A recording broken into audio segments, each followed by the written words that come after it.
Greetings. I wanted to make this quick video on the subject of evidence for Arabic phonemes in ancient Hebrew. And to set the tone, let me play a quick clip of ᶜArabic sharing his thoughts on the Arabic script. All right, so they got this is the Arabic alphabet. They added more letters to the alphabet. That's a fact. Any Muslims out there or Moors who want to debate that, I will smash you. They added more letters to the alphabet. Okay, so what he was alluding to was the fact that the Arabic alphabet has more characters than the Hebrew alphabet, and indeed the Arabic language has more phonemes than the system of Hebrew pronunciation that he recognizes, and it also has more phonemes than modern Israeli Hebrew currently does. But I think the issue is much more complex than either ᶜArabic or even many proponents, many speakers or students of modern Israeli Hebrew realize.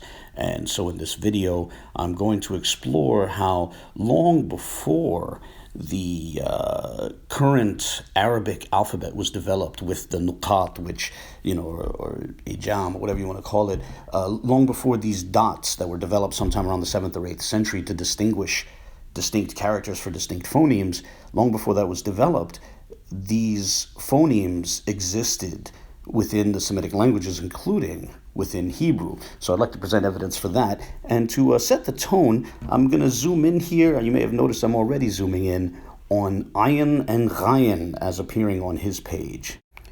So in Hebrew, there is the ayin, and there's a corresponding ayin in Arabic. However, this character at one point apparently stood for two different phonemes.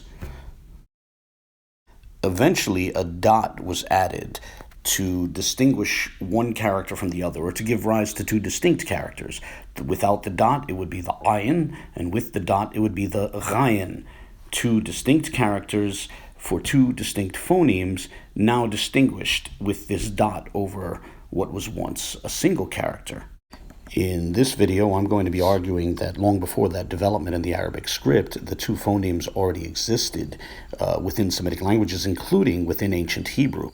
In my attempt to demonstrate such, I'll be exploring the Hebrew text of the Hebrew Bible and comparing it to transliterations which appear in the Greek text of the Septuagint. Now, before doing so, I actually want to set the tone with a statement from a scholar from the past. So this is from the preface of Alfred Guillaume's book, The Legacy of Islam. I just wanted to show this one portion here. Since the beginning of the 19th century, there has been constant recourse to Arabic for the explanation of rare words and forms in Hebrew. For Arabic, though more than 1,000 years the junior as a literary language, is the senior philologically by countless centuries.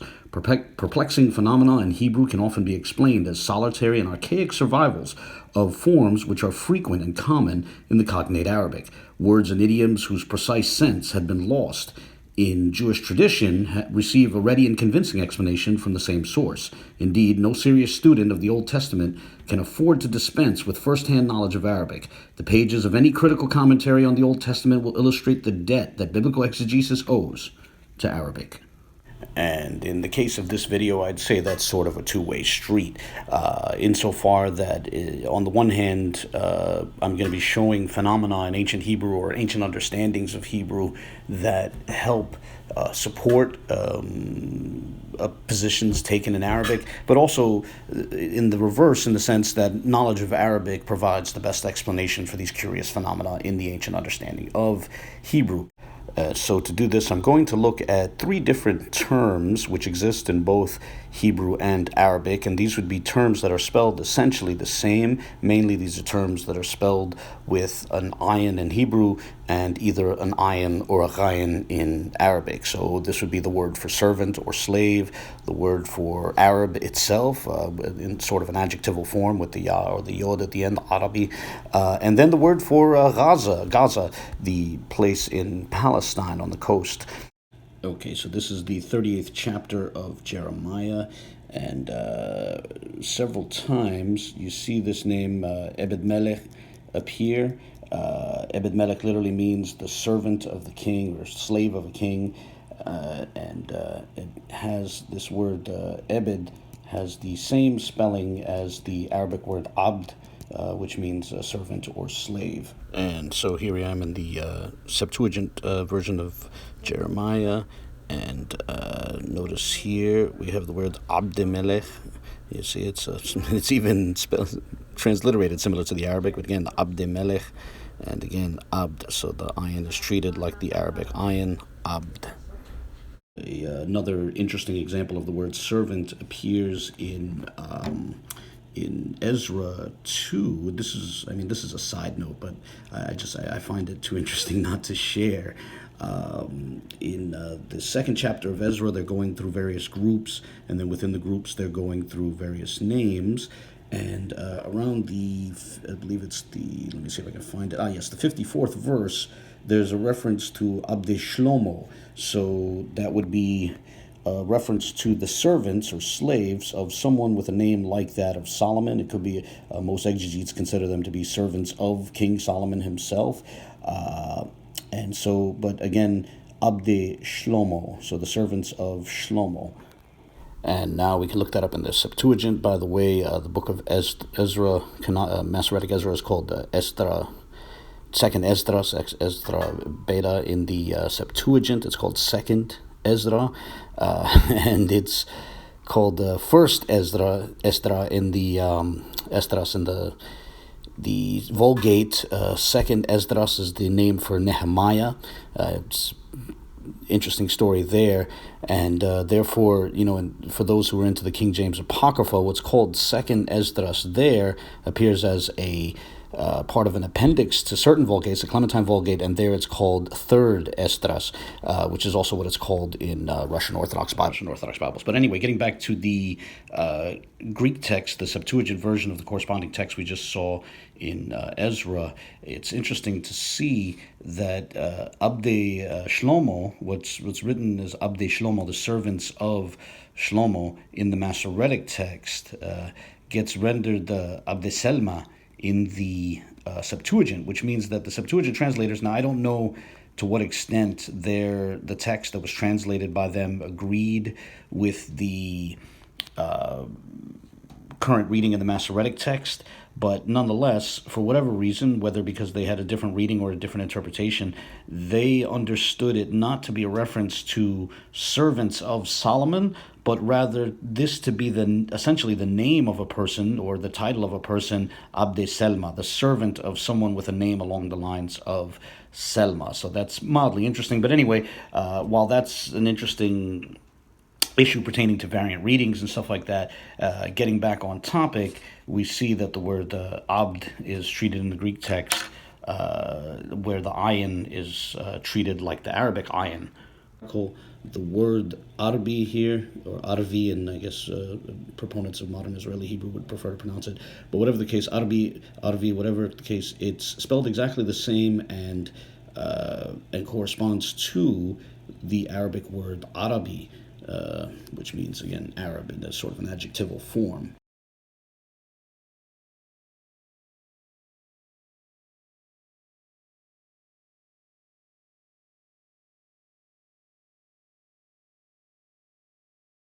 So this is the text of Nehemiah in the Septuagint. It's actually part of Septuagint Second Esdras, and I just alluded to the differences there. But anyway, and we're going to the 12th chapter, which is the equivalent. The 12th chapter of Septuagint Second Esdras is the equivalent of second chapter of Nehemiah.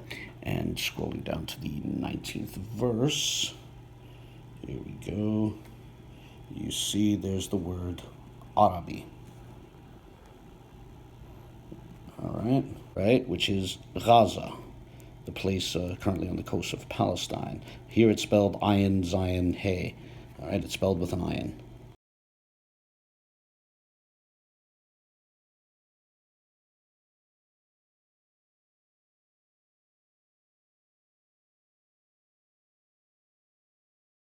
All right, so this is Genesis. We're in the 10th chapter.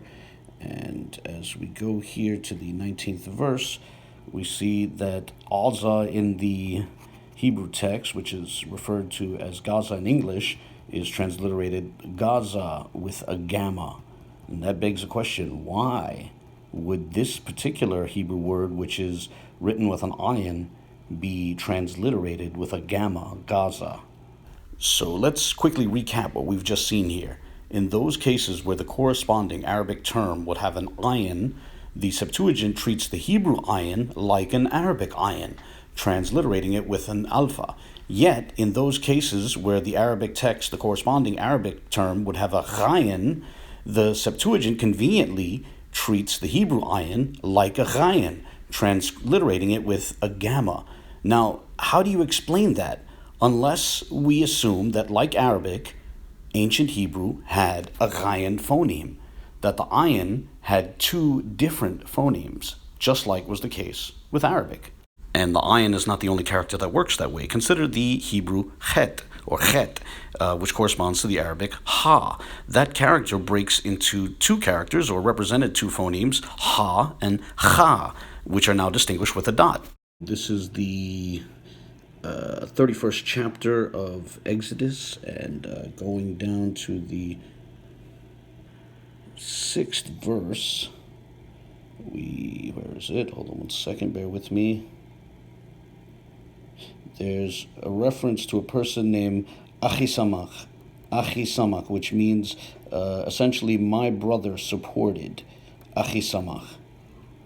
The name here, Achisamach, and notice that the chet, the Hebrew chet, is transcribed with a chi, a Greek chi. Right, Exodus, the 31st chapter, and we're going to the 6th verse, where you see the name here, Achisamach, and notice, and so here we are in the first chapter of Numbers, the 12th verse, and there's this word here, Achiezer,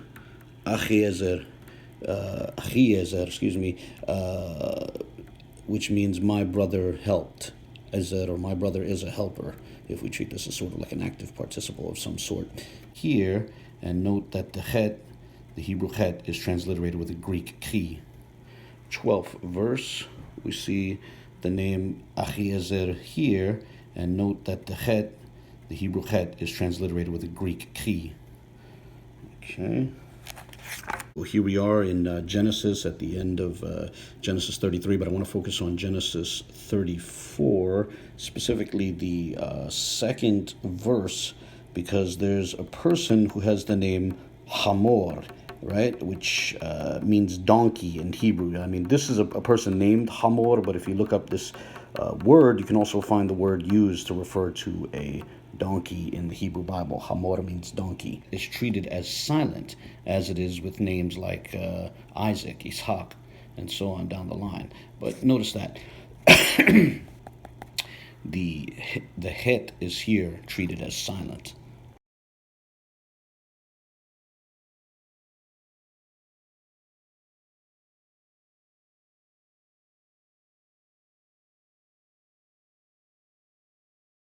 And thus we see the same phenomenon, where the Arabic would have a cha, like in the Arabic word for my brother, achi. The Septuagint treats the corresponding Hebrew character like a chet. However, in a case where the corresponding Arabic would have a softer sound, a ha, like in the word for donkey, hamar, the Septuagint treats the corresponding Hebrew character like a het, soft and silent. Same thing with Isaac, which is ishaq in Arabic.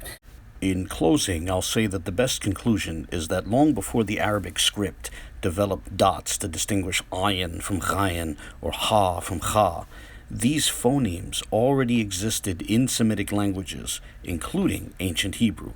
And therefore, it's important to note that the development of these new characters did not constitute an introduction of new phonemes. Rather, these characters were developed to symbolize phonemes which had existed in Semitic languages for centuries. On that note, I'll close here and say that I look forward to any comments that others might have. God bless.